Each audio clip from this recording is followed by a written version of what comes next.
नमस्कार, स्वागत है आपका 4 टीवी न्यूज पर। मैं हूं आपके साथ जोहे सिंह। बुलेटिन की शुरुआत करते सामने आ रही है जहां बहुजन समाज पार्टी यानी कि बसपा सुप्रीमो मायावती के भतीजे और पार्टी के नेशनल कोऑर्डिनेटर आकाश आनंद ने कांग्रेस नेता राहुल गांधी पर निशाना साधते हुए उदित राज के खिलाफ कार्रवाई की मांग की है। आकाश आनंद ने सोशल मीडिया प्लेटफॉर्म एक्स पर एक पोस्ट के जरिए कांग्रेस के नेतृत्व पर हमला बोला है और तो पार्टी से निकालने की मांग की है।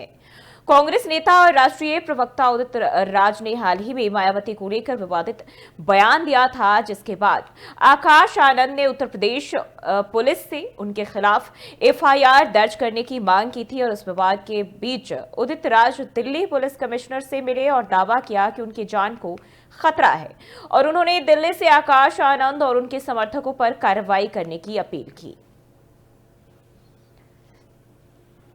तो ये जानकारी लखनऊ से सामने आ रही है और इसी खबर पर ज्यादा जानकारी के साथ आशुतोष श्रीवास्तव हमारे साथ जुड़ चुके हैं। आशुतोष, जिस तरीके से हम देखे हाल ही में उदित राज के बयान को लेकर काफी सियासत देखने को मिली थी, बसपा सुप्रीमो पर जिस तरीके से बयान दिया था, आकाश आनंद ने राहुल गांधी पर निशाना साधते हुए उनके खिलाफ एक्शन लेने की जो है वो मांग की है। बिल्कुल जूही, यहाँ पे इस वक्त कांग्रेस ने उदित राज जो एक पिछड़ी जनजाति को रिप्रेजेंट करते हैं कांग्रेस में, और चूंकि बसपा भी इसी अनुसूचित जनजाति और पिछड़े वर्ग को अपना वोट बैंक मांगती है, तो कांग्रेस ने निशाना साधा था उदित राज को आगे करके उत्तर प्रदेश में उस वोट बैंक में सेंध लगाने के लिए। इसी की वार चल रहा है इस वक्त बसपा में और कांग्रेस में। उसी की परिपाटी पे आज आकाश आनंद ने एक्स पे पोस्ट किया और कांग्रेस पे ये हमला बोला है कि उदित राज को वो अपने पार्टी से निकालें। इसी का जवाब देते हुए आज जो कांग्रेस स्पोक्स पर्सन है यहाँ पे, उन्होंने भी इस बात पे बोला है कि पहले बसपा को अपने पूरे संगठन की ओर ध्यान देना चाहिए, उसके बाद हमें कोई नसीहत देनी चाहिए। जी ठीक है, जिस तरीके से हम देखें यहाँ एक तरफ जो है आकाश आनंद मांग कर रहे हैं, दूसरी तरफ ये भी जानकारी सामने है कि उदित राज जो है अपनी जान को खतरा बता रहे हैं। दिल्ली पुलिस कमिश्नर से मिलकर उन्होंने दावा किया इस बात का और साथ ही साथ आकाश आनंद और उनके समर्थकों पर कार्रवाई करने की अपील की है।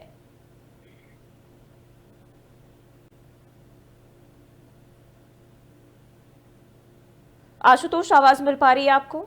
जी बिल्कुल ठीक है, जिस तरीके से हम यहाँ देखें, पहले एक तरफ जब ये जानकारी मिल रही है कि आकाश आनंद ने कांग्रेस से कार्रवाई करने की अपील की, तो वहीं दूसरी तरफ उदित राज भी दिल्ली पुलिस कमिश्नर से मिले और दावा किया है कि उनकी जान को खतरा है। कहीं ना कहीं बीएसपी पर ही उन्होंने ये जो है इशारा किया है और कहा है कि आकाश आनंद और उनके समर्थकों पर कार्रवाई की जाए, इसकी भी मांग की है। हाँ बिल्कुल, ये उदित राज ने अपनी जान को खतरा बताया है दिल्ली पुलिस कमिश्नर से मिल करके। उनका कहना है कि जो इनके समर्थक हैं, बसपा समर्थक हैं, और आकाश आनंद चूंकि कोऑर्डिनेटर हैं, महासचिव हैं पूरी पार्टी के, इस वक्त कमान उन्हीं के पास है बसपा की, और उनका ही ट्वीट है उदित राज के लिए। तो उनका ये कहना है कि हमारे खिलाफ कभी भी हमारे ऊपर हमला हो सकता है, बसपा समर्थक हमारे ऊपर हमला कर सकते हैं। और इस बयान को उन्होंने बाकायदा पुलिस कमिश्नर को सबमिट किया है। इसका जो आकाश आनंद का बयान है, इसको उन्होंने पुलिस कमिश्नर को सबमिट किया, दिल्ली पुलिस को, और इसी के आधार पर अपनी सुरक्षा की मांग की है। ठीक है, अब इसके बाद से अगर हम देखें जिस तरीके से बसपा और कांग्रेस के बीच खींचातानी है, इसके पहले भी हमने देखा था राहुल गांधी अपने रायबरेली दौरे के दौरान कह रहे थे कि अगर बीएसपी सपोर्ट करती तो हम चुनाव जीत जाते, बीजेपी हार जाती। मतलब तमाम चीजों को लेकर कांग्रेस हमलावर है और बीएसपी की तरफ से भी वार पलटवार दौर जो है वो उसका दौर जारी है और ऐसे में कह रहे कि वो दलित समर्थक है नहीं, तमाम चीजों को घसीटा जा रहा है। लेकिन अब कांग्रेस की तरफ से इसके बाद की प्रतिक्रिया क्या कुछ है? जी, अगर कांग्रेस की प्रतिक्रिया की बात की जाए तो हम आपको बताएं, अपने दर्शकों को बताना चाहेंगे, क्योंकि कांग्रेस इस वक्त अपने वोट बैंक को तलाश रही है। वो कई अहम मुद्दों को लेकर के जनता के बीच में जाती है और अलग अलग तरीके से अपने वोट बैंक को एकत्र करने की कोशिश कर रही है। ये जो उदित राज को जो रिप्रेजेंट किया है कांग्रेस ने इस वक्त, कुछ दिन पहले अभी लखनऊ में इन्होंने पीसी भी की थी और उसमें ही ये बयान दिया था उदित राज ने। तो ये वोट बैंक की राजनीति है, वोट बैंक को कवर करने की कोशिश है। कांग्रेस ने एक कार्ड प्ले किया है उदित राज को लेकर के, और रही बात अगर बसपा की देखी जाए तो बसपा भी अपने वोट बैंक को कलेक्ट करने के लिए अलग अलग कार्ड्स प्ले कर रही है इस वक्त उत्तर प्रदेश की राजनीति में। तो ये एक तरीके का पॉलिटिकल वॉर है इसमें। जी बिल्कुल, यानी कि साफ तौर पर हम देखें वार पलटवार का दौर जारी है और केवल वोट बैंक की राजनीति हो रही, जिसके तहत दोनों ही एक दूसरे के खिलाफ है, लेकिन कहीं ना कहीं निशाना है वो जनता है। जी बिल्कुल, जनता ही इस वक्त निर्णायक पोजीशन में, चूंकि हर बार पॉलिटिकल सिनेरियो में जनता ही निर्णायक पोजीशन में होती है, तो कांग्रेस इस नफ्स को पकड़ना चाह रही है कि जो बिखरा हुआ वोट बैंक है, जो इस वक्त पिछले कुछ चुनाव में निकल करके आया बसपा का जो बिखरा हुआ वोट बैंक, उसको एक तरीके से कंसोलिडेट करके अपनी तरफ को टर्न करने की कोशिश है ये कांग्रेस की। अब देखना होगा कि आगे इनका प्ले कार्ड ये कितना काम आता है। ठीक है आशुतोष, बने रहिए हमारे साथ, आगे भी आपका रुख करते हैं। तो आकाश आनंद ने राहुल गांधी पर निशाना साधा है। उदित राज के बयान को लेकर जिस तरीके से बसपा सुप्रीमो को लेकर उन्होंने बयान दिया था, उसके बाद से अब सियासी जंग तेज हो चुकी है। दोनों ही दल एक दूसरे को घेरते हुए नजर आ रहे हैं।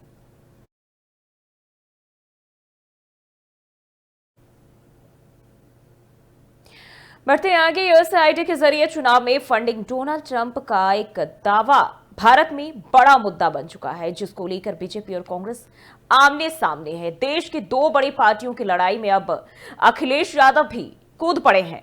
समाजवादी पार्टी के मुखिया और लोकसभा सांसद अखिलेश यादव ने बीजेपी को निशाने पर लिया और तंज कसते हुए कहा कि कहीं डबल इंजन में एक इंजन विदेशी तो नहीं। ये बड़ा हमला और बड़ा बयान समाजवादी पार्टी के मुखिया ने दिया है और उन्होंने कहा कि अमेरिकी राष्ट्रपति डोनाल्ड ट्रंप पिछले जिस तरीके से हम देखें कई दिन बार बार United States agency for international development यानी कि यूएसएआईडी के जरिए भारत को दिए जाने वाले फंड पर सवाल उठा रहे हैं।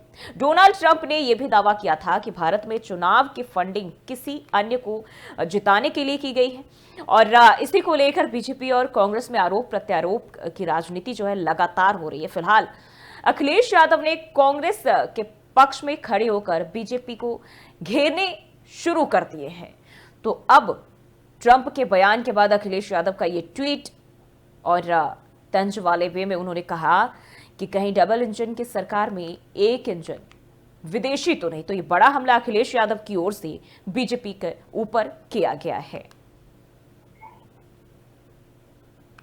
और आशुतोष लगातार हमारे साथ बने हुए, एक बार फिर से उनका रुख कर लेते हैं। आशुतोष, जिस तरीके से देखिए यूएसएआईडी का जो मुद्दा है वो पूरे देश भर में इन दिनों छाया हुआ है। अब पहले जहां कांग्रेस और बीजेपी आपसी लड़ाई लड़ रही थी, वहीं अब इसमें अखिलेश यादव की भी एंट्री हो चुकी है। बिल्कुल जूही, ये जो आज का अखिलेश यादव का बयान है, ट्वीट है, ये इस वक्त उत्तर प्रदेश की राजनीति में एक बड़ा मुद्दा है।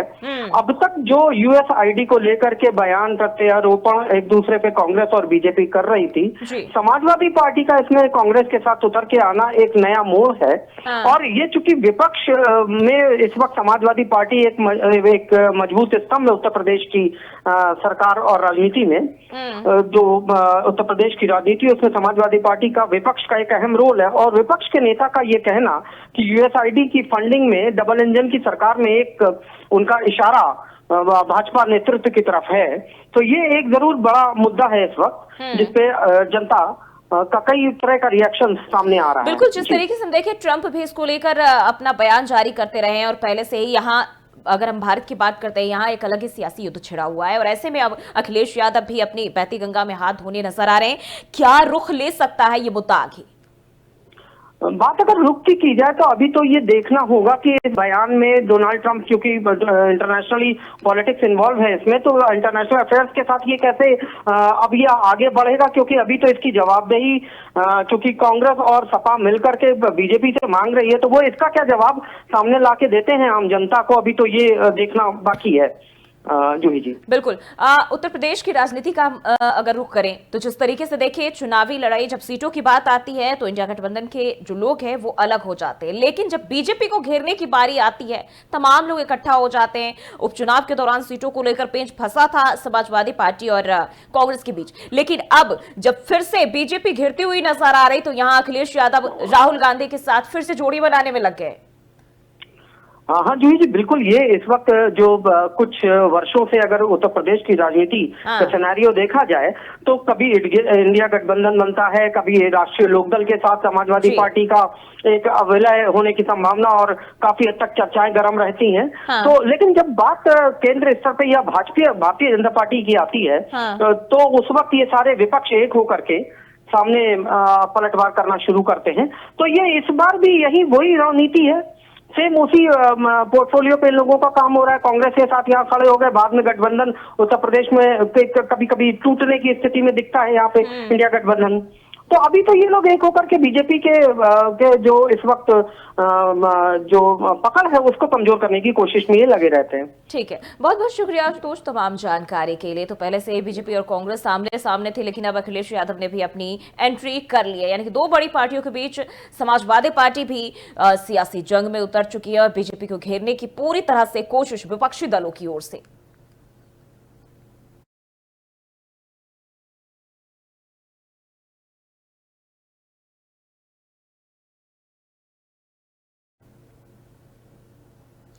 और खबरों में बढ़ते आगे, कुशीनगर से खबर सामने आ रही। संभल हिंसा पर बोले कांग्रेस प्रदेश अध्यक्ष अजय राय, सरकार पाकिस्तान दाऊद को जोड़ती है। बड़ा हमला अजय राय की ओर से किया गया। योगी जी से पूछिए बहराइच दंगे के दोषी कौन है, तो ये अजय राय ने ये बड़ा बयान दिया है। उन्होंने कहा कि संभल में बीजेपी ने साजिश के तहत सब कुछ कराया है। संभल का दंगा सरकार की ओर से प्रायोजित था, यानी कि सरकार की तरफ से सोची समझी रणनीति के तहत यह दंगा कराया गया। कांग्रेस हर धर्म को साथ लेकर चलती है। अजय राय ने यह बयान दिया, कहा बीजेपी ने समाज को बांटने का काम किया। बीजेपी पाकिस्तान दाऊद के नाम पर राजनीति करती है। बड़ा बयान अजय राय की तरफ से दिया गया है योगी सरकार के ऊपर। और साथ ही साथ इस दौरान उन्होंने जो है कहा कि पाकिस्तान और दाऊद को सरकार जोड़ने का काम करती है। योगी जी से पूछिए कि बहराइच दंगे का दोषी आखिर कौन है, तो ये बड़ा हमला योगी सरकार पर।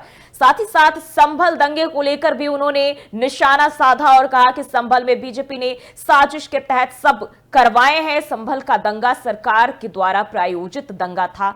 वहीं कांग्रेस को लेकर उन्होंने कहा कि कांग्रेस हर धर्म के लोगों को साथ लेकर चलती है, सभी को साथ जोड़कर चलती है। बीजेपी ने समाज को बांटने का काम किया है। तो अजय राय का यह बड़ा हमला बीजेपी सरकार पर, राज्य सरकार पर। कहा बीजेपी पाकिस्तान दाऊद के नाम पर देश में राजनीति करती है। कुशीनगर भगवान गौतम बुद्ध की निर्माण स्थली है। यहाँ आकर हम सब लोगों ने उनकी पूजा की, आराधना की, भंती जी ने पूजा कराई। निश्चित तौर से ये एक सिद्ध स्थल है जहाँ आकर इस स्थान पर आकर अब बहुत ही सुकून और बहुत ही शांति का स्थान है मुझे मिला। निश्चित तौर से ये एक पवित्र स्थान है। यहाँ पर आके भगवान गौतम बुद्ध का आशीर्वाद, उनके जो उन्होंने समाज को रास्ता दिखाया है उस पर चलने का हम सब लोग प्रयास करेंगे। यही यहाँ से। और बढ़ते हैं आगे, कासगंज से खबर सामने आ रही। कासगंज में राष्ट्रीय ध्वज तिरंगे का हुआ अपमान। राष्ट्रीय ध्वज तिरंगे में कूड़ा कचरा बांधकर सड़क पर फेंका गया, ये जानकारी सामने आ रही। तिरंगे के अपमान का वीडियो सोशल मीडिया पर वायरल हो रहा है और तिरंगे में बंधे कूड़े कचरे को कुत्ते नोचते खींचते नजर आ रहे तस्वीरें भी सामने आई है। राष्ट्रीय ध्वज के अपमान की तस्वीरें देख सकते हैं, किस तरह से उसमें कूड़े को बांधकर सड़क पर फेंका गया है और तिरंगे में बंधे कूड़े कचरे को कुत्ते नोचते हुए नजर आ रहे हैं। किसी ने राष्ट्रीय ध्वज के अपमान का ये वीडियो बना लिया और वीडियो वायरल होने के बाद लोगों ने इसको लेकर आक्रोश जताया है। एक तरफ हम तिरंगे को सम्मान देने की बात करते हैं और दूसरी तरफ से ये तस्वीरें निकल के सामने आती है। गंज डूंडवारा नगर के हनुमानगढ़ी चौराहे के पास का ये वायरल वीडियो बताया जा रहा है, जहां कुत्ते जो है उस पोटली में जो तिरंगे से बांधी गई है उस कचरे की पोटली को नोचते हुए नजर आ रहे हैं। तो कासगंज में राष्ट्रीय ध्वज यानी कि तिरंगे का अपमान किए जाने का ये वीडियो सामने आ रहा है और राष्ट्रीय ध्वज यानी कि हमारे देश की आन बान और शान की अपमानित किए जाने का ये नजारा सामने आ रहा है। वहीं वीडियो वायरल होने के बाद जो लोग हैं उनमें आक्रोश देखने को मिल रहा है और किसी ने इसका वीडियो बना लिया और सोशल मीडिया पर वायरल कर दिया है। तो ये तस्वीरें कासगंज से सामने आ रही राष्ट्रीय ध्वज के अपमान की वीडियो। मुझे भी संज्ञान में आया, जैसे अभी आपने बताया, ये पूरी तरीके से गलत है। किसी ने राष्ट्रीय ध्वज में कुछ कूड़ा बांधकर सड़क पर डाला हुआ है जिसको कुत्ते खींचते हुए देखे गए या उस तरीके का वीडियो वायरल हुआ है। देखिए है क्या है, इस राष्ट्रीय ध्वज के लिए, तिरंगे के लिए हमारे क्रांतिकारियों ने अपने प्राणों की आहुति दी। हमें राष्ट्रीय ध्वज का, राष्ट्र का हर हाल में आदर करना चाहिए। कोई कृत्य ऐसा नहीं करना चाहिए जिससे उनका अनादर हो या तमाम जनमानस की। बढ़ते आगे, काशी से खबर सामने आ रही है, जहां काशी अयोध्या में भी महाकुंभ में भारी भीड़ का असर देखने को मिल रहा है। यानी कि काशी और अयोध्या में महाकुंभ में एक तरफ जब भीड़ बढ़ रही है तो वहीं दूसरी तरफ काशी और अयोध्या में भी वही भीड़ जारी है। और ऐसे में सामने आया भारी भीड़ का वीडियो। और प्रयागराज में लगभग आज 25 किलोमीटर लंबा जाम लगा रहा। महाकुंभ में श्रद्धालुओं की भीड़ उमड़ रही है और ये जानकारी सामने आ रही, जहां महाकुंभ की भीड़ का असर अब काशी और अयोध्या में भी देखने को मिल रहा है। और बताया जा रहा है कि आज 25 किलोमीटर तक लंबा जाम लगा रहा है। तो ये तस्वीरें महाकुंभ प्रयागराज की बात करते हैं तो अब आखिरी पड़ाव पर महाकुंभ, और ऐसे में अभी भी भीड़ जो है वो कम होने का नाम नहीं ले रही है। लगातार जो भीड़ है, श्रद्धालु हैं, वो बड़ी तादाद में पहुंच रहे हैं। और ना सिर्फ महाकुंभ प्रयागराज बल्कि काशी और अयोध्या में भी वही श्रद्धालुओं का जत्था उतनी तादाद में पहुंच रहा है। अगर हम प्रयागराज की बात करते हैं, आज की बात करते हैं, रविवार को लगभग 25 किलोमीटर लंबा जाम लगा रहा है। तो ये असर देखने को मिल रहा है महाकुंभ का, और ऐसे में बड़ी संख्या में जो श्रद्धालु हैं वहां नजर आ रहे हैं। और इसी खबर पर ज्यादा जानकारी के साथ नितिन अग्रहरी हमारे संवाददाता हमारे साथ जुड़ चुके हैं। नितिन, जिस तरीके से देखिए अब महाकुंभ अपने आखिरी चरण में, अंतिम चरण में, लेकिन श्रद्धालुओं की भीड़ अभी भी जस की तस बनी हुई है। यूं ही बात करें प्रयागराज महाकुंभ की, तो प्रयागराज महाकुंभ का जो आखिरी पड़ाव चल रहा है, क्योंकि बचे हुए 4-5 दिन ही बचे हैं। हाँ। और हर कोई चाहता है इस मौके पे आस्था की डुबकी लगाए। लगातार देश के कोने कोने से लगातार लोग आस्था की डुबकी लगा रहे हैं। पर हाँ, जिस तरीके से आप जाम की बात करें, बात करें प्रयागराज के शहर के अंदर की जाम की बात करें, तो जस की तस बनी हुई है। हालात इस कदर है कि पूरा शहर जाम से बिल्कुल पटा हुआ है। खासतौर बाहर की बात करें, प्रयागराज बॉर्डर की, तो NH2 32 national highway Rewa Prayagraj मार्ग वो पूरी तरीके 7 किलोमीटर का लंबा जाम लगा हुआ है। बात करें NH2 हाईवे, ये आपका प्रयागराज दिल्ली का हाईवे, वहां भी 7 किलोमीटर का लगातार जाम लगा हुआ है। पर जाम का जो समस्या लगातार जस की तस बनी हुई है। पर हाँ, लोगों में जिस तरीके से उत्साह है महाकुंभ को लेकर, एक इवेंट को लेकर, एक खुशी की लहर दिख रही। जाम के बाद लोगों में जो अलग दृश्य दिख रहा था, पर हाँ, पहुंचने के बाद एक अलग खुशी का माहौल लोगों में लगातार दिख रहा है श्रद्धालुओं जो ही। ठीक है, जिस तरीके से देखिए प्रयागराज में बताया जा रहा है कि आज 25 किलोमीटर यानी कि लंबा, और ना सिर्फ प्रयागराज बल्कि अयोध्या और काशी में भी वही हालात है। यानी कि लोग एक तरफ प्रयागराज आ रहे हैं तो दूसरी तरफ काशी और अयोध्या के भी चक्कर लगाकर जा रहे हैं।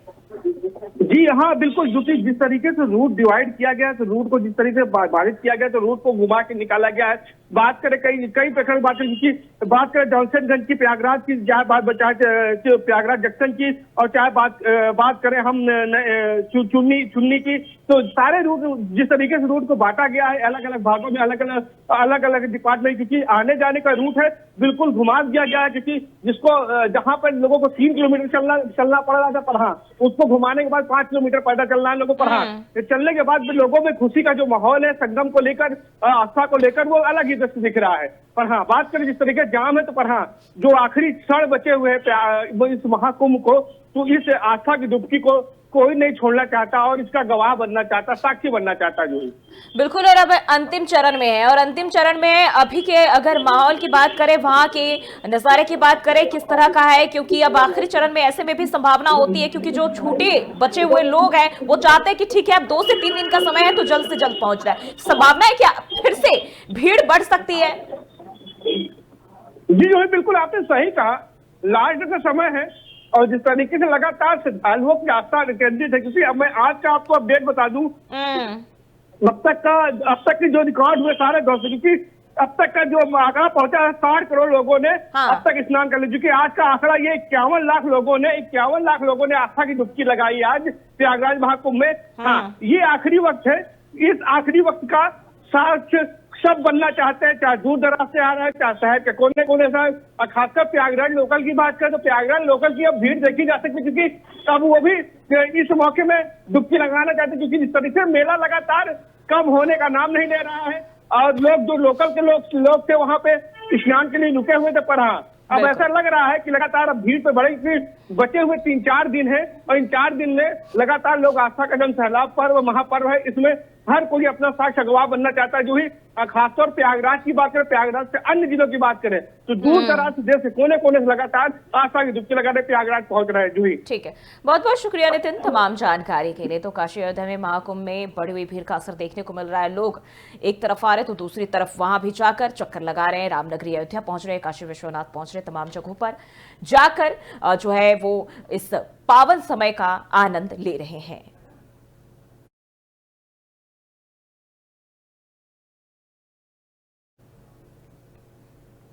तो फिलहाल के लिए इस बुलेटिन में बस इतना ही। देश और दुनिया की तमाम खबरों के लिए देखते रहिए 4 टीवी न्यूज।